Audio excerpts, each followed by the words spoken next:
አሁን ላይ እየተደረጉ ያሉት የኮሪደር ልማቶች አንድን ከተማ ወደ ስማርት ከተማ ለማሸጋገር መሰረት ወይም ፋውንዴሽን የምንላቸው ስራዎች ናቸው እየተሰሩ ያሉት።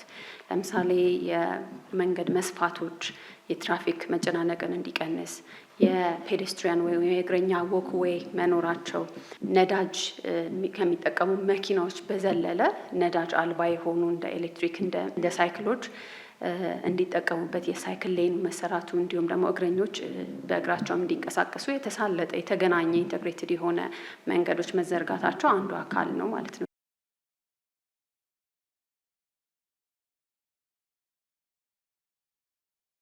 በአሁን ጊዜ የምናየው መንግስት ከተማ ከዚህ በፊት የነበረው በዛ ፍቃድ የተሰራች ከተማ መስተካከል እንዳለበት አምነውበት እንዲሁ በተለያየ በፖሊሲ ምክንያት በተለያየ ምክንያት መሀል ከተማ ላይ የተፈጠሩ በጣም ለኑሮ አስቸጋሪ የሆኑ ቦታዎች ማስተካከል ስላለበት መንግስት አሁን የወሰደው እርምጃ አሁን የምታዩት ኮሪደር ልማት የምንለው ከተማ ውስጥ የምናየው የተቀየረበት ጊዜ አዳዲስ ነገሮች በሀገራችን ላይ ፕራክቲስ መደረግ ግዴታ ነው። ስለዚህ ከተማ መቀየር ግድ ነው ማለት ነው። ለነዋሪዎቹ ምቹ ለማድረግ ጤናማ ከተማ ሊኖረን ሌሎች ነገር አስፈላጊ የሆኑት የጎደሉትን ነገሮች ለማሟላት ከተማ ማደስ ግዴታ ነው።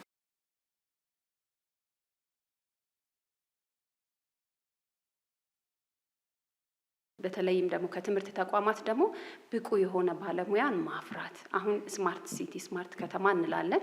ኦፍ ኮርስ እየተሰሩ ያሉ ብዙ ስራዎች አሉ፣ ግን ደግሞ ጋፕ አለ። ለምሳሌ ስኪልድ የሆነ ወይም በዚህ ኤሪያ ላይ ብቁ የሆነ ባለሙያ ስቲል ይቀረናል ማለት ነው። ስለዚህ በዛ ዙሪያ እንደ አዲስ አበባ ሳይንስና ቴክኖሎጂ የመሳሰሉ የተለያዩ ተቋማት ስኪልድ የሆነን ሰው በማብቃት በማውጣት ብዙ የሚሰሩ ስራዎች አሉ፣ የተጀመሩም ስራዎች አሉ። ለምሳሌ በእኛ ኢንስቲትዩት ውስጥ በቅርቡ የሚከፈት ማስተርስ ሳይንስ ኢን ስማርት ሲቲ የሚል ፕሮግራም ኦልሬዲ አልቋል።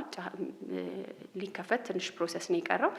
አገልግሎት ለማግኘት ከአንድ ቦታ ወደ ሌላ ቦታ መሄድ አስፈላጊ ላይሆን ይችላል ማለት ነው። ከተማ ስትታደስ፣ ከተማ ስማርት ስትሆን ህዝቡም አብሮ ስማርት መሆን ያለበት ይሄ ነው አንዱ።